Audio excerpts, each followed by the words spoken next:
నమస్కారం. ప్రతిధ్వనికి స్వాగతం. 32 మంది అమరవీరుల త్యాగాలకు ప్రతిరూపం.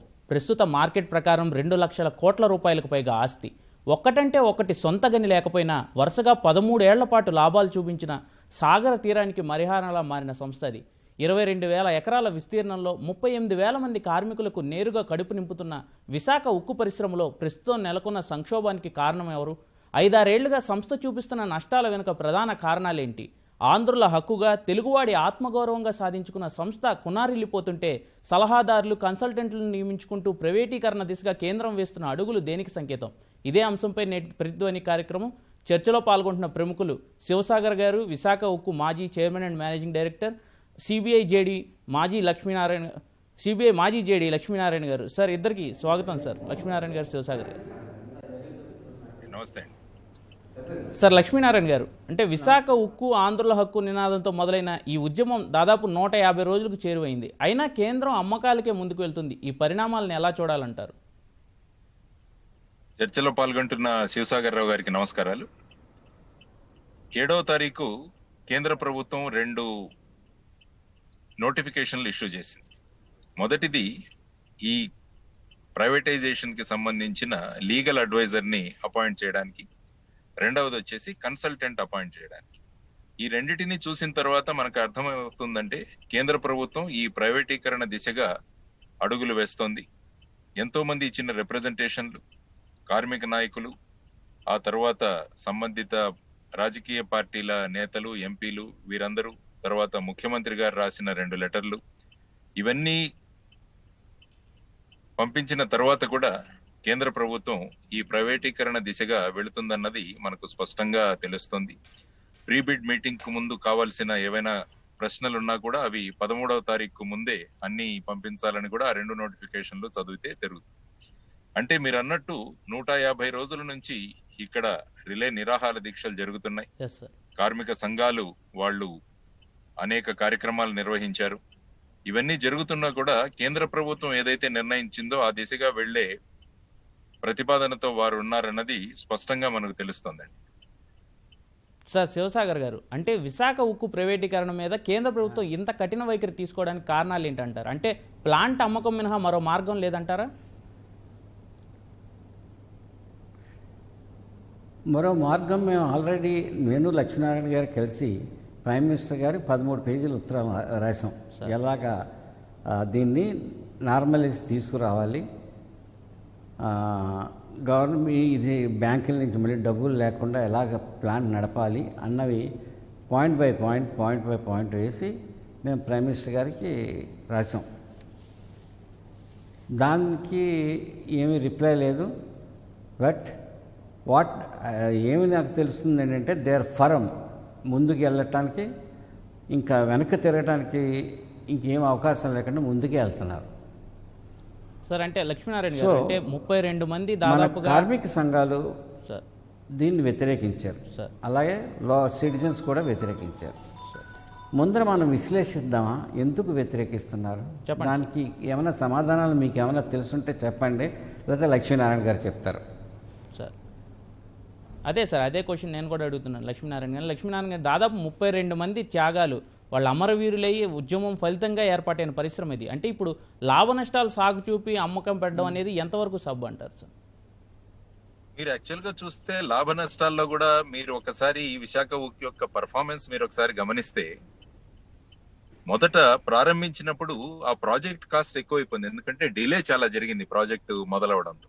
ఆ తర్వాత బిఐఎఫ్ఆర్ కు వెళ్ళిన తర్వాత వన్స్ ప్రొడక్షన్ మొదలైనప్పుడు తర్వాత ఆల్మోస్ట్ 2015వ సంవత్సరం వరకు కూడా ప్రాఫిట్లలో నడిచిన సంస్థ విశాఖ. ఇప్పుడు దానికి ప్రధానమైన నష్టంలో రావడానికి ఆర్ ప్రొడక్షన్ కాస్ట్ పెరగడానికి కారణం ఏంటంటే విశాఖ ఉక్కుకి ప్రత్యేకంగా గనులు కేటాయించబడలేదు. ఎన్నో ప్రయత్నాలు చేసి ఎన్నోసార్లు కేంద్ర ప్రభుత్వాన్ని రిక్వెస్ట్లు చేసినా కూడా ఎప్పుడు కూడా గనులు కేటాయించలేకపోవడం వల్ల ఈ విశాఖ ఉక్కు యొక్క ప్రొడక్షన్ కాస్ట్ పెరిగింది. దానివల్ల దీనికి సంపూర్ణమైన బాధ్యత కేంద్ర ప్రభుత్వం వహించాలి. అందువల్ల ఈ కేవలం నష్టాలలో ఉంది అని చెప్పి దీన్ని మనం ఇది చేయడం సబబు కాదు. యాక్చువల్ గా దీన్ని నష్టాల్లో ఉంది అంటున్నారు. ప్రస్తుతం ఉన్న పర్ఫార్మెన్స్ ను బయటికి తీసుకురావడానికి ఇందాక శివసాగర్ రావు గారు చెప్పినట్టు ఒక 14 మెథడ్స్ మేము సజెస్ట్ చేశాం మా లెటర్ లో, ప్రధానమంత్రి గారు రాసిన లెటర్ లో. సార్ మీరు ఎలాగైతే బ్యాంకులను 3-4 బ్యాంకులను కలిపి ఒక కన్సార్షియం లాగా చేశారు, అదే విధంగా NMDC, steel authority of India limited, RINL అంటే విశాఖపట్నం స్టీల్ ప్లాంట్, వీటన్నిటినీ కలిపి ఒక స్టీల్ జైంట్ ను తయారు చేస్తే ఆటోమేటిక్ గా వీటి దగ్గర ఉన్న గనులు ఏవైతే ఉన్నాయో ఆ గనుల నుండి వచ్చే ఐరన్ ఓర్ ఏదైతే ఉందో అది చీప్ రేట్స్ లో దొరుకుతుంది. అప్పుడు ప్రొడక్షన్ కాస్ట్ కూడా తగ్గిపోతుంది. ఆటోమేటిక్ గా Visakhapatnam steel plant balance sheet మళ్ళా పాజిటివ్ గా వచ్చేస్తుంది. కాబట్టి సింపుల్ సొల్యూషన్స్ ఉన్నాయి. కానీ ప్రభుత్వం ఎలాగైనా దీన్ని ప్రైవేటీకరణ చేయాలన్న ఒక మొండి పట్టుతో ఉన్నదన్నట్టు మనకు తెలుస్తుందండి ఈ విధంగా వాళ్ళు చేస్తున్న ప్రక్రియను చూస్తే. సార్ శివసాగర్ గారు, అంటే మీరు చైర్మన్ అండ్ మేనేజింగ్ డైరెక్టర్గా కీలక బాధ్యతలు నిర్వహించారు. అంటే దేశంలో ప్రతి ఉక్కు కర్మాగారానికి తమకంటూ సొంత గనులు ఉన్నాయి. కానీ ఇన్ని దశాబ్దాలు గడుస్తున్నా విశాఖ ఉక్కు పరిశ్రమ ఏర్పడి ఇప్పటికీ సొంత గనులు ఏర్పాటు చేసుకోకపోవడానికి ఆ జాప్యానికి కారణం ఏంటంటారు? 2002 నుంచి 13 అప్లికేషన్లు పెట్టాం మేము సార్ సొంత గనులకి. నేను స్వయంగా వెళ్ళి నవీన్ పట్నాయక్ గారిని కలిశాను. సార్ మీరు గనులు ఇవ్వకపోతే చెప్పండి, ప్లాంట్ అక్కడ పెడతాం. సార్ అక్కడ కూడా అంటే అప్పుడు మా 13 అప్లికేషన్లు లైవ్లో ఉన్నాయి, కానీ వాళ్ళు ఇవ్వట్లేదు. సో మనకున్న గనులు మనకున్నాయి, మన రాష్ట్ర ప్రభుత్వమే మనకు ఇవ్వట్లేదు. అవి కొంత దాంట్లో ఎఫ్ఈ కంటెంట్ తక్కువ అండి. సార్ దాన్ని కొంచెం చేసుకొని బెనిఫిషియేషన్ చేసుకుని ఉపయోగించుకోవచ్చు. అది కూడా లీగల్ కేసులో పడి ఉందో మరేంటో అది కూడా ఇవ్వలేదు. గనులు పక్కకు పెట్టండి, గనులు మొదటి నుంచి మనం గనులు లేకుండానే 1 సంవత్సరం అయితే 2008 కోట్లు లాభాలు వచ్చాయి. రైట్. ఓకే అండి. సో గనులు మనం ఎంతసేపు చెప్తాం, వాళ్ళు వింటలేదు, గనులు ఇవ్వట్లేదు. మనం ఎప్పుడో 2001 నుంచి మనం పోరాడుతున్నాం, మాకు గనులు కావాలి, మాకు గనులు కావాలి, మాకు సేమ్ ప్లాట్ఫామ్, ప్లేయింగ్ ప్లాట్ఫామ్ కావాలి మిగతా సెయిల్ లాగా, మిగతా కంపెనీలాగా. అది ఎవరు అప్పటికేంటంటే వాళ్ళు ఏం చెప్పారు, మా స్టేట్స్లో ఉన్న ఫ్యాక్టరీలకే మేము గనులు ఇస్తాం, మీది వైజాగ్లో ఉంది, ఆంధ్రప్రదేశ్ చీఫ్ మినిస్టర్ని కలవండి. అది కూడా కలిసాం, మాకు అవ్వలేదు. ఇప్పుడు ఈ పరిస్థితుల్లో మనం ఈ గనులు లేకపోతే బయట నుంచి కొని మనం ప్రొడక్షన్ చేయాలంటే కాస్ట్ ప్రొడక్షన్ ఎక్కువైపోతుంది. దానికి ఒక సజెషన్ లక్ష్మీనారాయణ గారు మేము సంతకం పెట్టిన పేపర్లో ఎన్ఎండిసి విఎస్పి ఆర్ఐఎన్ఎల్ తీసుకెళ్ళి ఎన్ఎండిసిలో కలిపేయండి. ఆల్రెడీ ఎన్ఎండిసి నాగనార్లో ఒక ప్లాంట్ పెట్టారు, అది ఇంకా కమిషన్ అవ్వలేదు. సో ఎన్ఎండిసిలో కలిపేయండి. ఆ స్టీల్ ప్లాంట్ కూడా మేము ఇద్దరు ఎన్ఎండిసి ప్లస్ ఆర్ఐఎన్ఎల్ అందరూ కలిసి మేము మేనేజ్ చేస్తాం. మా దగ్గర ఆ స్టీల్ ఎక్స్పర్ట్స్ ఉన్నారు, ప్లాంట్ ఎక్స్పర్ట్స్ ఉన్నారు, వాళ్ళ దగ్గర గనులు ఉన్నాయి. ఇద్దరు it will be good combination. Right. So అది చేసాం, అది కూడా లేదు. Now they are government is bent of on privatize this firm. Right. అంటే లక్ష్మీనారాయణ గారు ఎందుకంటే 5 ఏళ్ళు సార్ చెప్పండి. ఏమిటంటే why government is bent upon, let us think on that way. Sir. Okay. Sir. See, ఇప్పుడు కరోనా వచ్చింది. కరోనా వస్తే India started a very good, admired by whole world. ఏమని? Vaccine for everybody, free vaccine for everybody. Sir ఇన్ని కోట్ల జనాభాకి free vaccine ఇవ్వాలి, దానికి డబ్బులు కావాలి. రెండోది, ఈ 2 సంవత్సరాల్లో, కరోనా సంవత్సరాల్లోనూ ఎకానమీ బాగా దెబ్బతింది. ఎకానమీని మళ్ళీ రైట్ ట్రాక్లో తేవాలి. అంటే already prime minister has got a vision, or India has got a vision. It should come 5 trillion economy by 2025. Sir Plus sir this దానికి 5 ట్రిలియన్ డాలర్స్ ఎకానమీ రావాలంటే దానికి కావాల్సిన ఇన్ఫ్రాస్ట్రక్చర్ కావాలి. దాని గురించి స్టీల్ ప్లాంట్కి చెప్పారు, మెయిన్ ఇంగ్రీడియంట్ ఏంటి steel. 300 million tons by 2030. Sir అంటే ప్రస్తుతం ఉన్న మన కెపాసిటీ 120 million tonsని 300 million tons తీసుకురావాలి బై 2030. వీటిలన్నిటికీ డబ్బులు కావాలి. నేను విన్నది ఏంటంటే ఏవైతే నాన్ పెర్ఫార్మింగ్ కంపెనీస్ ఉన్నాయో సార్ వాటిని ఏదో disinvestment or close and get the money and put on that. లేకపోతే ఇలా కంటిన్యూ చేస్తే tax we're growing at the taxpayers money. Sir so అదొక గవర్నమెంట్లో ఒక టాక్ నడుస్తుంది. Right sir. సో అంచేత they are bent upon privatising this because it's not giving anything.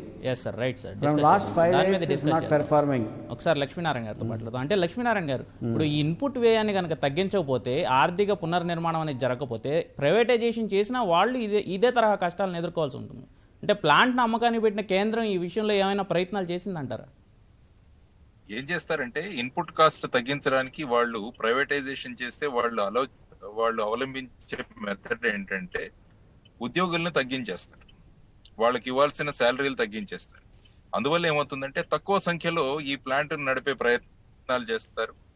తర్వాత ఒక్కసారి ప్రైవేటైజేషన్ వాళ్ళ చేతిలో వెళ్ళిన తర్వాత వాళ్ళు ప్రొడక్షన్ చేస్తారా లేదా అన్న గ్యారంటీ కూడా మనకు లేదు. ఎందుకంటే మనం విశాఖపట్నంలోనే చూస్తే హిందుస్థాన్ జింక్ అని పక్కనే ఉంది మనకి. ఆ హిందుస్థాన్ జింక్ ను కూడా ప్రైవేటైజ్ చేశారు. ప్రైవేటైజ్ చేసిన తర్వాత వాళ్ళు 1 సంవత్సరం నడిపి తర్వాత ఇప్పుడు ఆ భూముల్ని రియల్ ఎస్టేట్ గా అమ్ముకుంటున్నారు వాళ్ళు.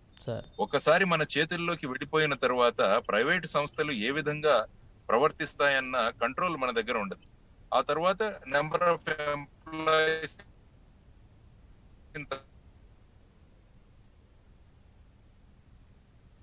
తగ్గించేస్తారు. ఈ అభివృద్ధి, ఆ ప్రాంతాలలో ఉద్యోగాల క్రియేషన్, ఇవన్నీ కూడా ప్రయారిటీస్ ఉంటాయి. అందువల్ల ఏంటంటే ఇన్పుట్ కాస్ట్ తగ్గించడానికి వాళ్ళు ఈ విధమైన చర్యలు తీసుకుంటారు.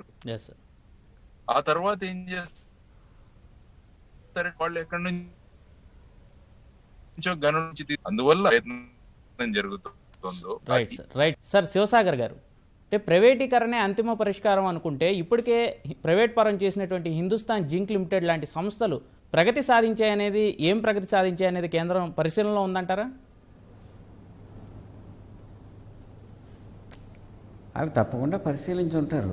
ఇవి ఆల్రెడీ లక్ష్మీనారాయణ గారు కూడా చెప్తున్నట్టు వాళ్ళు సాధించింది పెద్ద ఏమీ లేదు.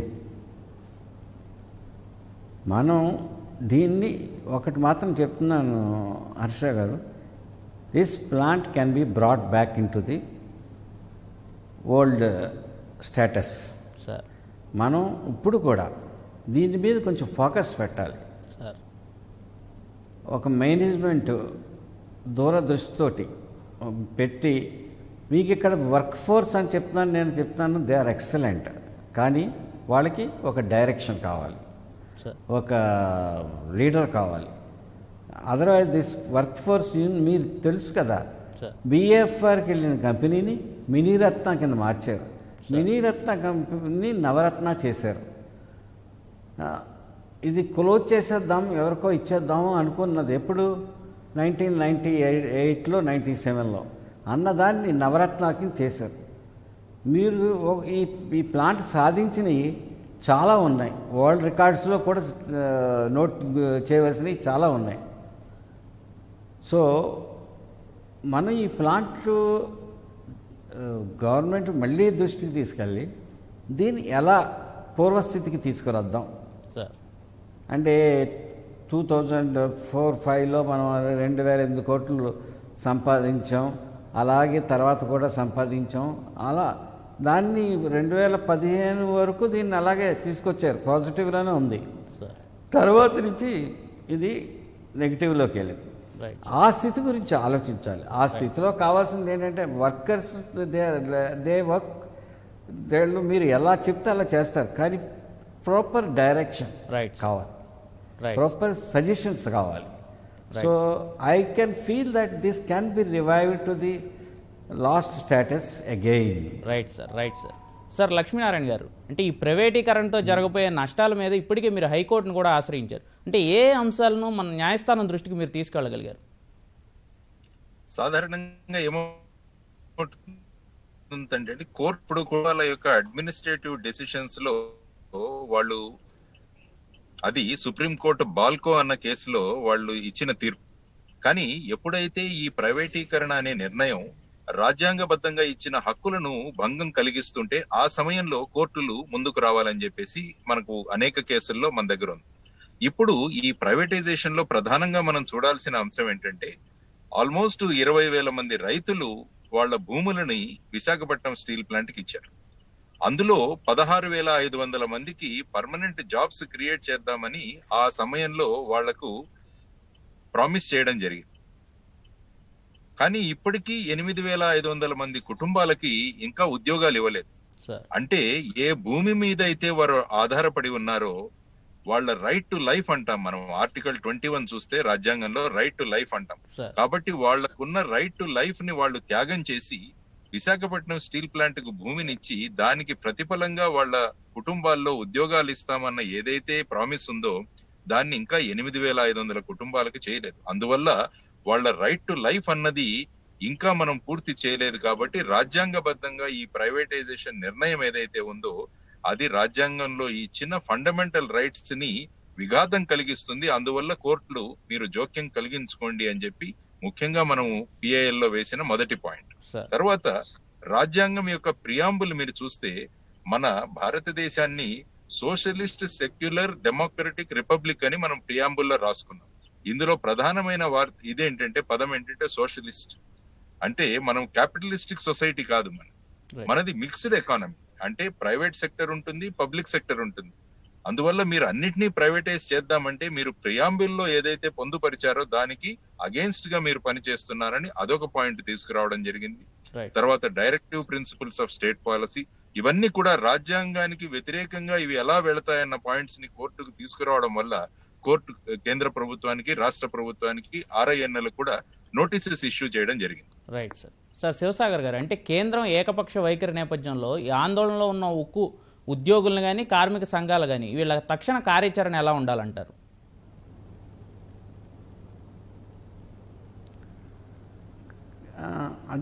ఆల్రెడీ కేంద్రం దృష్టికి తీసుకెళ్ళారు కదండి సార్. మీరు ఇన్ని రోజుల నుంచి పోరాడుతున్నారు, పొలిటీషియన్స్ కూడా ఎంపీలు అందరినీ కలిశారు. వాళ్ళందరూ వెళ్ళి ఉక్కు మంత్రిత్వ శాఖకి వెళ్ళి చెప్పారు ఇలాగ అవుతుంది, ఇలాగ it may take to the different mode. So అది అయ్యే ముందు మీరు దీన్ని మీరు పథకం, మీరు ప్రైవేటైజేషన్ పథకం మీరు విరమించుకోండి. ఈ ప్లాంట్ కొంచెం గవర్నమెంట్ సపోర్ట్ చేసిన మళ్ళీ బ్యాంకులు వర్కింగ్ క్యాపిటల్ మనకు 5,000 crores కావాలి.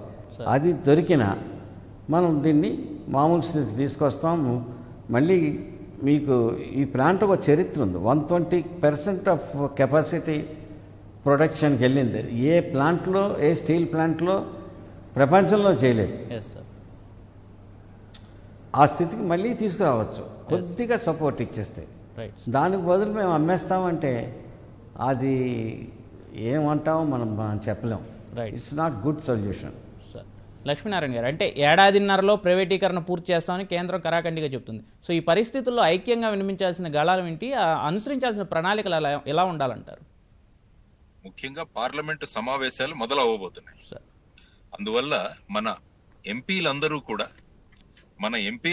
కూడా ఏకతాటిపై నిలిచి ఈ విషయాన్ని పార్లమెంట్లోకి తీసుకొచ్చి దాని గురించి వాళ్ళ గళాలు వినిపించాల్సిన అవసరం ఉంది. ఎందుకంటే వాళ్ళు ప్రజాప్రతినిధులు కాబట్టి మనల్ని రిప్రజెంట్ చేస్తున్నారు.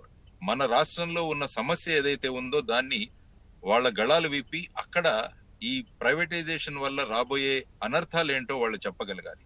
అదేవిధంగా ముఖ్యమంత్రి గారు తను రాసిన ఉత్తరంలో అఖిలపక్ష సమావేశాన్ని, అఖిలపక్ష బృందాన్ని నేను తీసుకువెళతారని కూడా ఆయన అన్నారు.